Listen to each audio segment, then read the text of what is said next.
ಸುಮಾರು 30 ವರ್ಷದಿಂದ ಇಲ್ಲಿ ನಾವೆಲ್ಲ ರೈತರು. ಹಳ್ಳಿ ಕಡೆಯಿಂದ ನಾವು ಸೊಪ್ಪು ಬೆಳ್ಕೊಂಡ್ಬಂದು ಇಲ್ಲಿ ವ್ಯಾಪಾರ ಮಾಡ್ಕೊಂಡು ನಾವು ಹೋಗ್ತಾ ಇದ್ವಿ.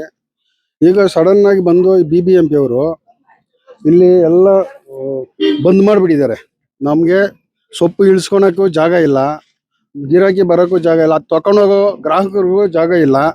ನಾವು ಸೊಪ್ಪು ಮಾರಾಟ ಮಾಡೋದು ತುಂಬ ಕಷ್ಟ ಆಗ್ಬಿಟ್ಟಿದೆ.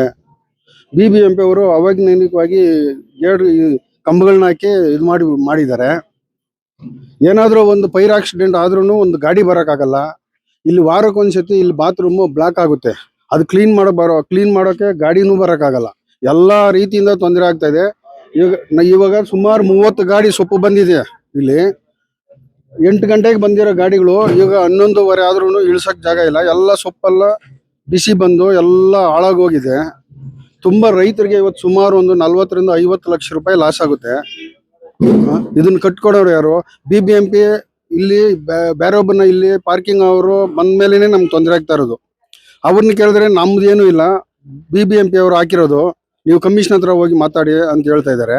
ಕಮಿಷನರು ಅವ್ರನ್ನ ಭೇಟಿ ಆಗೋದಕ್ಕೆ ನಮ್ಮ ಹತ್ರ ಯಾರು ಅಷ್ಟು ಇದಿಲ್ಲ. ಅವ್ರೇನು ಕೈಗೆ ಬಾಗಿ ಎಲ್ಲೂ ಸಿಗ್ತಾ ಇಲ್ಲ.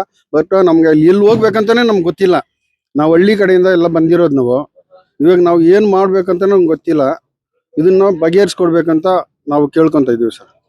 ತರಕಾರಿ ಇಲ್ಲ ಸ್ವಾಮಿ, ಸೊಪ್ಪು ತಕ್ಷಣ ಬಂದೇಟಿಗೆ ಇಳಿಸಿದ್ರೆ ಸೊಪ್ಪು, ಇಲ್ಲ ಅಂದ್ರೆ ಕಸ. ಅದು ಕೊಳತು ಗಾರ ಆಗ್ಬಿಡತ್ತೆ ಇನ್ನೊಂದು ಅರ್ಧ ಗಂಟೆ ಬಿಟ್ರೆ. ಈಗ ನೋಡಿ 20 ಗಾಡಿ ಇದಾವೆ. ಈಗ ಒಂದ್ ಗಾಡಿ ಈಗ ಇಳಿಸ್ಲಿಲ್ಲ ಅಂದ್ರೆ ಈಗ ಕಸ ಆಗೋಗ್ಬಿಡತ್ತೆ. ಈಗ ನೋಡಿ ಇಲ್ಲಿ ಪಾಪ ಪುಣ್ಯಾತ್ಮ ನೋಡಿ ಹೆಂಗ್ ಹಾಕಿದಾನೆ ಸರ್. ಇದು 30 ವರ್ಷದಿಂದ ಏನು ಇದಕ್ಕೆ ಅಭ್ಯಂತರನೇ ಇಲ್ಲ. ನಾವು ಅವ್ರಿಗೆ ಏನ್ ಇದ್ ಮಾಡ್ತಾ ಇಲ್ಲ, ನಮಗೆ ಅವ್ರು ಏನ್ ಮಾಡ್ತಾ ಇಲ್ಲ. ಈಗ ನೋಡಿ ಸ್ವಾಮಿ, ಪಾರ್ಕಿಂಗ್ ಬಂದ್ಮೇಲೆ ಇದನ್ನ ಹಾಕ್ಬಿಟ್ಟಾರೆ. ಅವ್ರಿಗೆ ಕೇಳಿದ್ರೆ BBMP ಹಾಕಾರ ಅಂತ ಫುಲ್ ತೊಂದ್ರೆ ಸ್ವಾಮಿ. ನಾವ್ ಇನ್ನೊಂದು ಅರ್ಧ ಈಗ ನೋಡಿ ಎಷ್ಟು ಸೊಪ್ಪು ಕೊಳ್ತಾ ಹೋಗುತ್ತೋ ಗೊತ್ತಿಲ್ಲ. ಈಗ ಇದೊಂದೇ ಅಲ್ಲ, ಇನ್ನ 30 ಗಾಡಿ ಹಿಂಗೆ ನಿಂತಾವ್ ಸ್ವಾಮಿ. ಈಗ ಒಳಗ್ ಬಿಟ್ಟಿದ್ರೆ ಒಂದೊಂದೇ ಗಾಡಿ ಅನ್ಲೋಡ್ ಆಗೋ ಅರ್ಧ 15 ನಿಮಿಷ 10 ನಿಮಿಷಕ್ಕೆ ಒಂದೊಂದು ಗಾಡಿ ಅನ್ಲೋಡ್ ಆಗೋದು. ಬಿಡ್ತಾ ಇಲ್ಲ. ಅವ್ರ ಹತ್ರ ಹೋಗಿ ಹೌದಾ ದೊಡ್ಡ ಆಫೀಸರ್ ಹತ್ರ ಹೋಗಿ, ಆ ಆಫೀಸರ್ ನಮಗೆ ಯಾರು ಗೊತ್ತಿಲ್ಲ ಸ್ವಾಮಿ. ಬಂದ್ರು ತರೋದು ಸೊಪ್ಪು ಮಾರ್ಕೊಂಡು ಹೋಗ್ತಾ ಇದೀವಿ ಅಷ್ಟೇ ಹೊರತು ನಮಗೆ ಯಾವ ದೊಡ್ಡ ಆಫೀಸರ್ಗಳು ಗೊತ್ತಿಲ್ಲ. ಇಲ್ಲಿ ಅಂತ ಒಂದು ಮಾರ್ಕೆಟ್ ಇಲ್ಲ ಈ ಏರಿಯಾದಲ್ಲಿ. ಮೊದಲು ನಾವು ಈ ಬ್ರಿಡ್ಜ್ ಬರ್ದಿದ್ ಮೊದಲು ನಾವು ರೋಡ್ ಇಂದ ಆಚೆ ಮಾಡ್ತಾ ಇದ್ವಿ. ಅವಾಗ ನಮ್ಗೇನು ತೊಂದರೆ ಇಲ್ಲ. ಯಾವಾಗ ನಮ್ಮ ಆ ಬ್ರಿಡ್ಜು ಮೇಲ್ಸೇತುವೆ ಬಂತೋ ಆವಾಗ ನಮ್ಗೆ ಇಲ್ಲಿ ಒಳಗ್ ಕಳ್ಸಿದ್ರು. ನಾವು 30 ವರ್ಷದಿಂದ ಇಲ್ಲೇ ವ್ಯಾಪಾರ ಮಾಡ್ತಾ ಇದೀವಿ. ನಮ್ಗೆ ಏನು ತೊಂದರೆ ಆಗಿಲ್ಲ. ಅಂಗಡಿಯವ್ರಿಗೂ ಪಾಪ ಅವರು ನಮ್ಗೆ ಸಹಕಾರ ಕೊಟ್ಟು ವ್ಯಾಪಾರ ಮಾಡಕ್ಕೆ ನಮ್ಗೆ ಇದು ಮಾಡಿಕೊಟ್ಟಿದ್ದಾರೆ. ಅವರಿಂದ ನಮ್ಗೆ ಏನು ತೊಂದರೆ ಇಲ್ಲ. 30 ವರ್ಷದಿಂದ ಆರಾಮಾಗಿ ನಮ್ಮ ಜೀವನ ನಡೀತಾ ಇತ್ತು.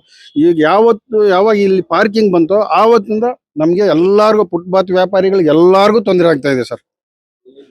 ನಮ್ ಮೇನ್ ಇದನ್ನ ಇದು ಮಾಡಿಕೊಟ್ರೆ, ನಾವು ಎತ್ಕೊಟ್ರೆ ನಾವು ಹೆಂಗೋ ಜೀವನ ಮಾಡ್ಕೊಂಡು ಸೊಪ್ಪು ಇಳಿಸ್ಕೊಂಡು ಬೇಗ ಜೀವನ ಮಾಡ್ಕೊಂಡು ಇಷ್ಟು ನೂರಾರು ಕುಟುಂಬ, ಸಾವಿರಾರು ಕುಟುಂಬ ಜೀವನ ಮಾಡ್ತಾ ಇದೆ ಇಲ್ಲಿ. ರೈತರು, ಮಾರಾಟಗಾರರು, ನಮ್ಮಿಂದ ತಗೊಂಡು ಹೋಗೋರು ಎಲ್ಲಾರು ಎಷ್ಟು ಸಾವಿರಾರು ಕುಟುಂಬಗಳು ಜೀವನ ಮಾಡ್ತಾ ಇದೆ ಸರ್. ಮಾಲೂರ್ ಕಡೆಯಿಂದ ಸೊಪ್ಪು ತರ್ದಿರೆ ಇಷ್ಟೊತ್ತಾಗೈತೆ, ಸೊಪ್ಪು ಅನ್ಲೋಡ್ ಆಗಿಲ್ಲ. ಸುಮಾರು 30-40 ಗಾಡಿ ಬರ್ತೈತೆ. ದಿನ ಒಂದು 50-60 ಗಾಡಿ ಬರ್ತೈತೆ. ಒಂದು ಗಾಡಿ ಅನ್ಲೋಡ್ ಮಾಡಕ್ ಆಗ್ತಾ ಇಲ್ಲ. ದಿನ ಆ ಕಡೆ ಬಂದು ಈ ಕಡೆ ಅನ್ಲೋಡ್ ಆಗಿ ಹೋಗ್ಬಿಡ್ತಾಯಿತ್ತು. ಪಾರ್ಕಿಂಗ್ ಅನ್ಬಿಟ್ಟು ಈ ಗೇಟ್ಗೆ ಹಾಕ್ಬಿಟ್ಟಿದ್ದಾರೆ ನೋಡಿ. ಗಾಡಿಗಳೆಲ್ಲ ಫುಲ್ಲು ಜಾಮ್ ಆಗ್ಬಿಟ್ಟಿದೆ. ಇವಾಗ ಒಂದು ಗಾಡಿ ಆಲ್ರೆಡಿ ಸುಟ್ಟೋಗೈತೆ. ಸುಮಾರು ಲಾಸ್ ಆಗ್ತೈತೆ ನಮ್ಗೆ. ಇವಾಗ ಏನೋ ಒಂದು ವ್ಯವಸ್ಥೆ ಮಾಡಿ ಕೊಡ್ಬೇಕು, ಇಲ್ಲ ಫುಲ್ ಹೋರಾಟ ಮಾಡ್ತೀರಿ ನಾವು. ಎಷ್ಟು ಲಾಸ್ ಆಗ್ತೈತೆ ಇವಾಗ. ಇಲ್ಲಿಂದ ಅಲ್ಲಿ ಲಾಸ್ಟ್ ಗಂಟೆ ಹೊತ್ಕೊಂಡೋಗಿ ಹಾಕಾಕತ್ತೈತ. ಸುಮಾರು 30-40 ವರ್ಷದಿಂದ ವ್ಯಾಪಾರ ಮಾಡ್ಕೊಂಡಿದ್ದಾರೆ. ಎಲ್ಲ ರೈತರು ಬಂದು ವ್ಯಾಪಾರ ಮಾಡ್ತಾ ಇದಾರೆ. ಫುಲ್ ಗೇಟ್ಗೆ ಹಾಕ್ಬಿಟ್ಟಿದ್ದಾರೆ. ಒಂದು ಗಾಡಿ ಒಳಗಡೆ ಹೋಗಕ್ಕಾಗಲ್ಲ, ಒಂದು ಗಾಡಿ ಆಚೆ ಕಡೆ ಬರಕ್ಕಾಗಲ್ಲ, ಹಂಗ್ ಮಾಡ್ಬಿಟ್ಟಿದ್ದಾರೆ. Full avenue road full jam ಆಗ್ಬಿಡ್ತೈತೆ. ಇಷ್ಟೊತ್ತು ಜಾಮ್ ಮಾಡ್ಕೊಂಡಿದ್ರಿ. ಇವಾಗ ಬಂದು ಇವತ್ತು ಒಂದಿನ ಇದ್ ಮಾಡಿ ಅಂತ ಹೇಳಿದ್ದಾರೆ ಇನ್ಸ್ಪೆಕ್ಟರ್. ಅದಕ್ಕೆ ನಾವು ಬಂದು ಇದ್ ಮಾಡ್ತಾ ಇದೀರಿ. ನಾಳೆನಿಂದ ನಮ್ಗೇನು ರಿಮೂವ್ ಮಾಡಿ ಕೊಟ್ಟಿಲ್ಲ ಅಂದ್ರೆ ನಾವು ಅಷ್ಟೇ ಫುಲ್ ಹೋರಾಟ ಮಾಡ್ಬಿಡ್ತೀರಿ. ಎಲ್ಲ ಎಲ್ಲೆಲ್ಲಿಂದ ರೈತರಿದ್ದಾರೆ ಎಲ್ಲಾರನ್ನ ಕರ್ಸ್ಬಿಟ್ಟು ಲಕ್ಷಾಂತರ ಜನ ಊಟ ಮಾಡೋ ಜಾಗದಲ್ಲಿ ಇವರು ಎಲ್ಲ ಫುಲ್ ಇದ್ ಮಾಡ್ತಾ ಇದ್ದಾರೆ. ನಾವು ಕೂಲಿ ಕೆಲಸ ಮಾಡೋದು, ಸಾವಿರಾರು ಜನ ಕೂಲಿ ಕೆಲಸ ಮಾಡ್ತೀವಿ. ಗಾಡಿ ಹೆಂಗೋ ಒಳಗಡೆ ಬರ್ತಿತ್ತು, ಆ ಕಡೆ ಏನೋ ಹಾಕಿದ್ರು ಗಾಡಿ ಈ ಕಡೆಯಿಂದ ಒಳಗೆ ಹೆಂಗೋ ಬರ್ತಿತ್ತು. ಅದರಿಂದ ಏನೋ ಅಭ್ಯಂತರ ಇರಲಿಲ್ಲ. ಆ ಕಡೆ ಹಾಕಿದ್ರು ಅಂದ್ಬಿಟ್ಟು ಸುಮ್ನೆ ಬಿಟ್ಟು 3 ಸ್ಟಾರ್ ಎಲ್ಲ ಕೇಳ್ದು ಅವ್ರೇನು ಈ ಕಡೆ ಹಾಕೋದೇ ಇಲ್ಲ ಅಂತಂದ್ರು. ತಿರ್ಗಾ ಅವ್ರು ಬಂದು ತಿರ್ಗಾ ಕೇಳಿದ್ರೆ ತಿರ್ಗಾ BBMP ಅವ್ರು ಕೇಳಿ ಅವ್ರು ಅಲ್ಲಿ ಕಂಪ್ಲೇಂಟ್ ಕೊಡಿ ಅಂತಂದ್ರು. ಅಲ್ಲಿ ಕಂಪ್ಲೇಂಟ್ ಕೊಟ್ರೆ ಅವ್ರು ನಾವೇನು ಮಾಡಕ ಅಲ್ಲಿ 400-500 ಜನ ಕಂಪ್ಲೇಂಟ್ ಕೊಡ್ಬೇಕು. ಈಗೆಲ್ಲ ಹೋಗಿ ನಿಂತು ಹೋರಾಡ್ಬೇಕೀಗ. ಅದಕ್ಕೋಸ್ಕರ ಇದೊಂದು ಓಪನ್ ಮಾಡ್ಸಿದ್ರೆ ಸಾಕು, ಗಾಡಿಗಳು ಎಲ್ಲ ಒಳಗಡೆ ಬರುತ್ತೆ. ಈಗ ನಾವ್ ಇದನ್ನೇ ನಂಬ್ಕೊಂಡು ಜೀವನ ಮಾಡ್ತಾ ಇರೋದು. ನಾವ್ ಎಲ್ಲೋಗ್ಲಿ ಅದಕ್ಕೋಸ್ಕರ ನಾನು ಕೇಳ್ಕೊತಾ ಇರೋದು. ಇದನ್ನೇ ನಂಬ್ಕೊಂಡು ನಾವು ಬೇಜಾನ್ ಕಮಿಟ್ಮೆಂಟ್ ಕೊಂಡು ಮಡಿಕೊಂಡಿದೀವಿ. ನಾವೆಲ್ಲ ಹೋಗ್ಲಿ ಅಂತ ಅವ್ರು ಹೇಳಿದ್ರೆ ನಮ್ಗೊಂದು ಪರಿಹಾರ ಮಾಡ್ಕೊಟ್ರೆ ನಾವೇನೋ ಒಂದು ಜೀವನ ಮಾಡ್ತೀವಿ. ಅದಕ್ಕೋಸ್ಕರ ಇದೊಂದು ಕೇಳ್ಕೊತಾ ಇರೋದು ರಿಕ್ವೆಸ್ಟ್.